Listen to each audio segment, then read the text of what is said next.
Been some mysterious matches, and mine are even more mysterious than yours. I'll show you why. Really? Put each match between the thumb and forefinger of each hand, right? Okay. Now use the thumb and forefinger of each hand to grab the ends of the opposite match and just pull them apart. I have one. I have the second one. No, there's no way they won't come apart. They're locked together like links yours of a chain. may not, but mine will. Have a look. Thumb and forefinger on the ends, thumb and forefinger on the ends, and they come apart easily. That's amazing. Can I try it again? Yeah, sure, if you like. That's in the correct position, is it? And that one?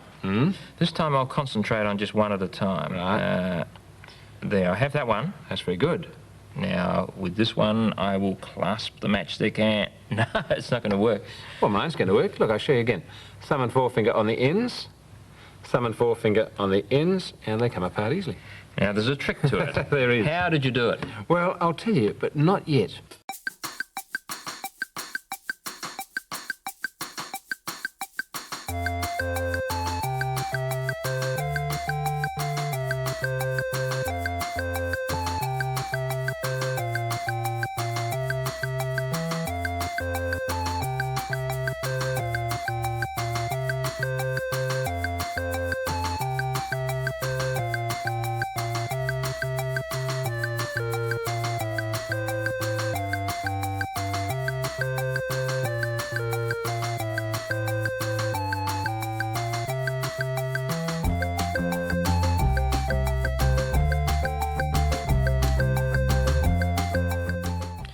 Now, let's see.